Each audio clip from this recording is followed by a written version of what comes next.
Olá, graça e paz. Estamos dando início a uma meditação espiritual e, para isso, nós gostaríamos de convidá-lo a acompanhar conosco a leitura que nós vamos estar fazendo num texto que está em Miqueias, capítulo 5, versículo 2. Diz assim a palavra do Senhor: E tu, Belém Efrata, pequena demais para figurar como grupo de milhares de Judá, de ti me sairá o que há de reinar em Israel, e cujas origens são desde os tempos antigos, desde os dias da eternidade. Antes de nós prosseguirmos, eu gostaria de convidá-lo a visitar o nosso canal. Nós vamos estar colocando aí embaixo, né, o endereço, né, para você estar visitando e dando seu joinha lá, ativando o sininho, compartilhando. Isso vai ser muito importante para nós estarmos juntos, fazendo a divulgação dos feitos de Deus, feitos daquele que tem feito na nossa vida, né? Aquele que tem como propósito fazer acontecer na nossa vida. Então nós vamos estar hoje meditando num versículo que é de um profeta chamado Miqueias e que foi contemporâneo de Isaías. E por ter sido contemporâneo de Isaías, ele profetizou que nós vamos estar divagando sobre as palavras, sobre as suas ideias, né? Sobre suas verdades destacadas aqui nesse texto. Ele profetizou com essas palavras cerca de 700 e poucos anos antes de Cristo. Já pensou? 700 e poucos anos e a profecia vem e cumpre literalmente. O rei, o tão esperado rei, surge. Eis que ele surge. Surge no momento em que Israel ansiava por uma solução para os seus problemas. Mas eles não reconheceram. Diz o evangelista João lá no Evangelho, o Evangelho que ele escreveu, né? Capítulo 1, versículo 12, diz assim: Veio para o que era seu, mas os seus não o receberam. E até hoje não recebem. Esses dias eu vi um vídeo de um rabino falando tanta coisa contrária à ideia de Jesus como Messias, e principalmente falando, negando, né, o que a Bíblia fala sobre a existência de Deus, a forma de existir de Deus, rechaçando, jogando por terra toda a ideia de trindade, daquilo que nós cremos como credo apostólico que declara, né? Deus Pai, Deus Filho, Deus Espírito Santo. Creio em Deus, né? Diz lá o credo. E ele simplesmente despreza isso. Mas é uma situação que todo judeu que não reconhece Jesus, ele vai pensar assim. Por isso que Paulo diz que é natural, o homem natural não compreende as coisas do Espírito porque elas se discernem espiritualmente. Infelizmente, o rabino está muito para o lado do, da razão. Está muito para o lado da razão. Aí é difícil, né? Fica difícil, né? Faz profundos estudos, consulta essa e aquela escola rabínica, tem essa e aquelas ideias e, infelizmente, está totalmente longe.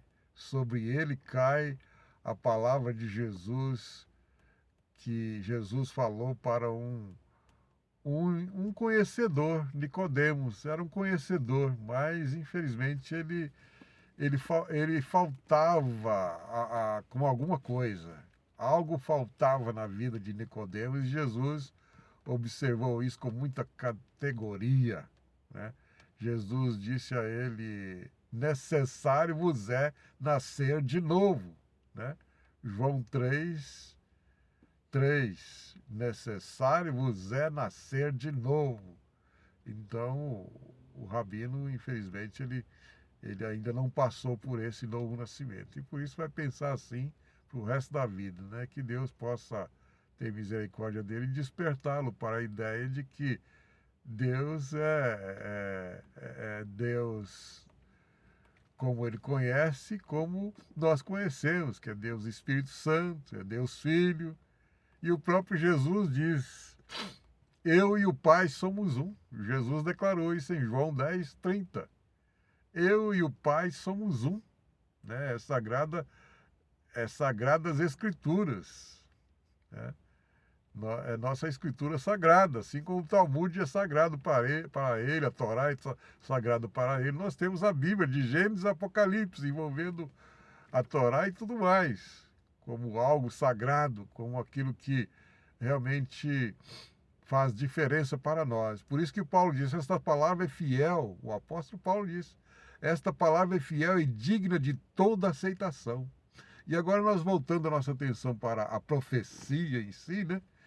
Eu quero lembrar de que o lugar que Jesus saiu, o lugar que Jesus originou-se, era um lugar simples, né? Um lugar que ninguém dava nada por ele. Assim como a gente viu aquela reportagem do Messi, né, esses dias aí, e mostraram lá o lugarzinho simples. Hoje está mais evoluído, né? E talvez vai evoluir mais ainda, né? Alguns estão falando aí, ele reconhecendo ele como o maior jogador do mundo, né? E sobre o Messi estava alguma coisa muito peculiar do cristão, né?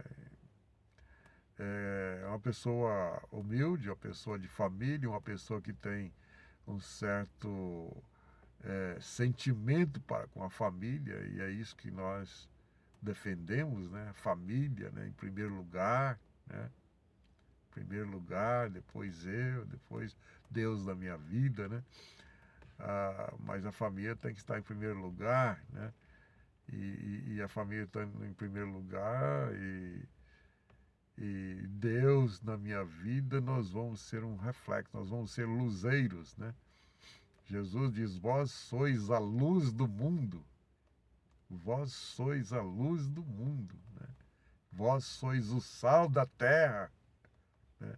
Então Jesus nos chamou para ser diferença, né? Para sermos diferentes. E aí, quando nós olhamos para o versículo, né, que é o texto lido, nós encontramos algumas palavras, né? E tu, Belém Efrata, pequena demais para figurar como grupo de milhares de Judá. Pequena, insignificante, ao ponto de alguns dizerem: pode sair daí alguma coisa boa, embora eles tenham falado de Nazaré, mas é o mesmo sentimento. Minha filha foi passar uma temporada aí num determinado país e ela ficou assim horrorizada com a maneira deles tratar o ser de outro ser humano de outra cor. Eu falei: isso aí é o racismo, que não é como no Brasil, né? Tem o racismo, mas tem a lei que tá vigorando, né? Tá assim sendo usada para combater veementemente a ideia da perseguição, né? Perseguição racial, né? E lá no país que ela está, tudo muito, muito normal, né? O outro xingar o outro daquilo, disse daquilo, né? E desfazendo da cor do outro, né? Mas é isso. Então, a Belém Efrata, né? É a menor para figurar entre milhares de Judá. De ti me sairá o que há de reinar em Israel. De ti me sairá o que há de reinar em Israel, aquele que viria para governar, aquele que viria para apacentar. De ti me sairá o que há de reinar em Israel. Mas Israel ainda não aceitou o reinado do verdadeiro Messias, de Jesus. E diz aí, cujas origens são desde os tempos antigos, desde os dias da eternidade. O salmista diz, de eternidade a eternidade tu és Deus. Jesus. João diz, no princípio era o verbo, e o verbo estava com Deus, e o verbo era Deus, a palavra, Jesus. Então Jesus é caracterizado como aquele que viria para dar uma luz para o povo que estava em grandes trevas e continua em grandes trevas. O povo precisa muito de se converter da bruxaria para Cristo, das feitiçarias para Cristo, porque estão muito envolvidos nessas densas trevas.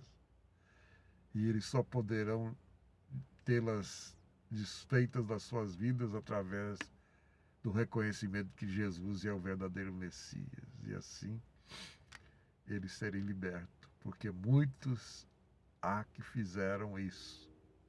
Muitos se entregaram já a essas verdades, reconhecendo Jesus como o Senhor que liberta, como o Senhor que apaga o nosso pecado, como o Senhor que nos dá condição de andar livremente, de andar crendo que os nossos pecados foram lavados pelo sangue do Cordeiro, quando ele derramou lá na cruz o seu sangue. Que Deus abençoe na nossa vida, na vida daqueles que tanto